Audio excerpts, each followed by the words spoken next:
Hello' guys, আজি পুনৰ আনটা video' আপোনালোকক সকলোকে স্বাগতম জনাইছোঁ। আৰু আজি মই বিশেষকৈ এটা টেকনিকেল ভিডিঅ' বনাম বুলি ভাবিলোঁ। আৰু ভিডিঅ'টো মেইনলি ABS, যিটো আমাৰ এণ্টি ব্ৰেকিং ছিষ্টেম, প্ৰায়বিলাক আজিকালি মানে বাইক হওক বা কাৰ হওক সকলোতে আমি দেখা পাওঁ ABS দেখুৱাই থাকে, যিবিলাক নতুন এডভাৰটাইজমেণ্ট দিয়ে। এতিয়া FZ ভাৰ্জন 3 দি আছে, পালচাৰ এইবিলাকত আপোনালোকে দেখিব পাইছে টিভিত বিভিন্ন ঠাইত তাত মানে এক্সট্ৰাকৈ লিখা থাকে যে ABS available in this bike or in this car. তো এই ABSটো হয় কি, তাৰে মই এটা ভিডিঅ' বনাম বুলি ভাবিলোঁ। আৰু নাও আপোনালোকক এই ABSটোৰ বিষয়ে ক'বলৈ চেষ্টা কৰিম। তেন্তে আহক ভিডিঅ'টো আৰম্ভ কৰোঁ।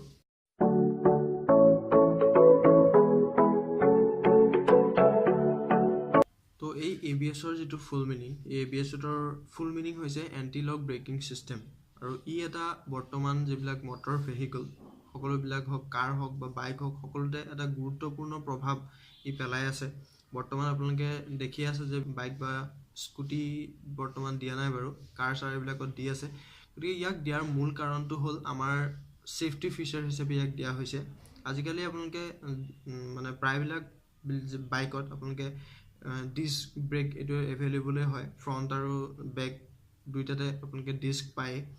আৰু সেই ডিস্ক যিটো দিয়া যায়, সেই ডিস্ক ব্ৰেকটোৱে আপোনালোকক যথেষ্ট আপোনাক মানে ব্ৰেকিং ছিষ্টেমত যথেষ্ট হেল্প কৰে। তো এই ABS যেতিয়াৰ পৰা ইয়াত মানে ইনক্লুড কৰা হ'ল, সেইটো এটা বহুত মানে ব্ৰেকিং ছিষ্টেমত আপোনালোকৰ ফিচাৰ যথেষ্ট ভাল এটা ফিচাৰ দিয়া হৈ গৈছে বাইকসমূহত বিশেষকৈ। কাৰণ আমাৰ বাইক আমাৰ ডেইলি জীৱনত, বিশেষকৈ ভাৰতৰ মানে যিটো ৱেডাৰ, তাত বেছিকৈ মানুহে বাইক বা কাৰ ইমান প্ৰিফাৰ নকৰে। কাৰো বহুত আছে বাৰু, মই নাই বুলি কোৱা নাই, বাট আমাৰ ফেমিলিৰ ক্ষেত্ৰত আপোনালোকে যদিহে জব বা এনেকুৱা যিকোনো ধৰণৰ ক্ষেত্ৰত যায়, দেন প্ৰায়বিলাক মানুহে বাইকে ব্যৱহাৰ কৰি আছে, কাৰণ যি বিভিন্ন ক্ষেত্ৰত তেওঁলোকৰ এইবিলাক সুবিধা হয়।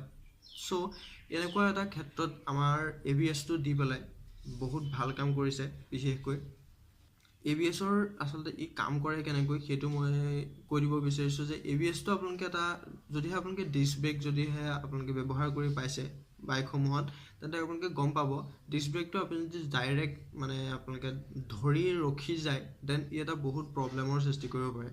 কাৰণ দুইটা চকাত যদি ডিস্ক আছে, দেন কিবা এটা ৰখি মানে হ'ব পাৰে। দেন যদিহে আপোনালোকৰ অনলি ফ্ৰণ্ট হুইলটোত আছে ডিস্ক ব্ৰেক, দেন আপোনালোকে যদি ডাইৰেক্ট ব্ৰেক মাৰে, দেন শ্লিপ খাই আপোনালোকৰ মানে ছেফটি গৈ সেইটো আনছেফ হৈ যাবগৈ, আৰু আপোনালোকৰ যিকোনো ধৰণৰ এক্সিডেণ্ট হোৱাৰ সম্ভাৱনা থাকে। গতিকে এইটো ABSৰ যেতিয়াৰ পৰা ইয়াত ইনক্লুড কৰা হৈছে, এই ABSটোৱে আচলতে কেনেকৈ কাম কৰে, সম্পূৰ্ণ ডিস্ক ব্ৰেকডালৰ নিচিনাই কাম কৰে। আৰু ডিস্কডালত তাৰ ABSৰ যিটো মানে ব্যৱস্থা তাত ব্যৱহাৰ কৰা হয়। আপোনালোকে বাইকসমূহত চাব পাৰে ব্লেক কালাৰ বা আপোনাৰ চিলভাৰ কালাৰ এটা বস্তু দিয়া থাকে, ঘূৰণীয়া টাইপৰ। আৰু সি কি কৰে, আপোনালোকে যেতিয়া ব্ৰেকডাল মাৰে, তেতিয়াহ'লে আপোনালোকে এটা পাম্পিং ছিষ্টেম, অৰ্থাৎ এবাৰ এৰে এবাৰ ৰখায়, এবাৰ এৰে এবাৰ ৰখায়, অৰ্থাৎ প্ৰেছাৰটো যাতে পূৰা সম্পূৰ্ণৰূপে পৰি নাযায় বাইকখনৰ ওপৰত, আৰু শ্লিপ খাই নাযায় বা এক্সিডেণ্ট হোৱাৰ কোনো প্ৰৱণতাৰ সৃষ্টি নহয়, তাৰ ওপৰত গুৰুত্ব প্ৰদান কৰি এই ABSটোৱে আপোনালোকক মানে এটা পাম্পিং ছিষ্টেমত, ব্ৰেকৰ যিটো পাম্পিং ছিষ্টেম, অৰ্থাৎ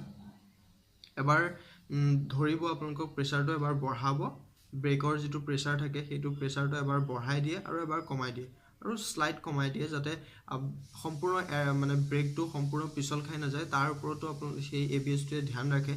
আৰু এই ABSটোৰ মেইনটেনেঞ্চৰ কাৰণে এটা মানে বাইকসমূহৰ এটা মানে ভিতৰত যিটো ইঞ্জিনৰ ওচৰত আপোনালোকে দেখিব পাৰে এটা মানে নিৰ্দিষ্ট মানে দুইটা চকাৰ যিটো স্পীডটো আপোনালোকে মানে কিমান মানে এটা 50 বা 60 স্পীডত আপোনালোকে যেতিয়া গৈ থাকে, সেই স্পীডটো কিমান বাঢ়িছে কিমান কমিছে, কোনোবা সময়ত আপোনালোকে 50ত যাব বা কোনোবা সময়ত 60ত যাব, কোনোবা সময়ত আকৌ কমিব পাৰে, 40লৈ আহিব পাৰে। গতিকে এই ধৰণৰ যিটো মানে এটা এভাৰেজ সিহঁতে এইটো এটা কেটচ কৰি লয়, সেইটো সিহঁতৰ ভিতৰত থাকে। কি থাকে ইমান ভালকৈ আমিও গম নাপাওঁ। গতিকে তাত কিছুমান ব্যৱস্থা দিয়া থাকে, আৰু সি দুইটা ব্ৰেকৰ যিটো মানে কেপাচিটি, দুইটা ব্ৰেক ছিষ্টেম কেপাচিটিটো সিহঁতে কণ্ট্ৰল কৰি আপোনালোকক এটা মানে সুবিধা কৰি দিয়ে, যাতে ব্ৰেকটো সম্পূৰ্ণৰূপে আট খাই নাযায়, অৰ্থাৎ মানে টান খাই নাযায়। গৈ পেলাই টান খাই গ'লে কাৰণ প্ৰব্লেম হ'ব পাৰে, মানে শ্লিপ খাই যাব পাৰে গতিকে ABS কি কৰে আপোনালোকক সেইটোত মানে যেটো পাম্পিং সিস্টেমত আপোনালোকৰ ব্ৰেকটো লাহে লাহে লাহে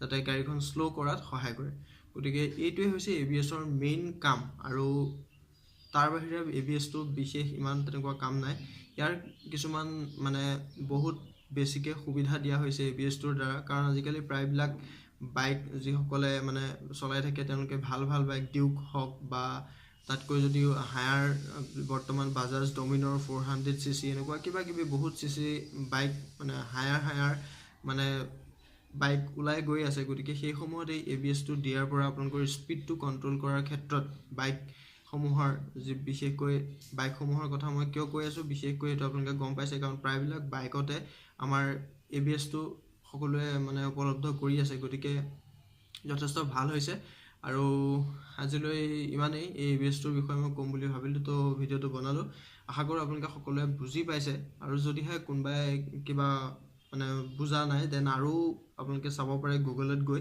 তো এইটোৱে মিনিংটো এইটোৱে খালি আপোনালোকে অলপ মানে ব্ৰিফলি পাব পাৰে তো আপোনালোকে তাত গৈ চাব পাৰে তো আজিলৈ ইমানেই ভিডিওটো যদিহে ভাল লাগিলে ভিডিওটো লাইক কৰিব আৰু মোৰ চেনেলটো সাবস্ক্ৰাইব কৰিবলৈ একদম নাপাহৰিব তো আজিলৈ বাই বাই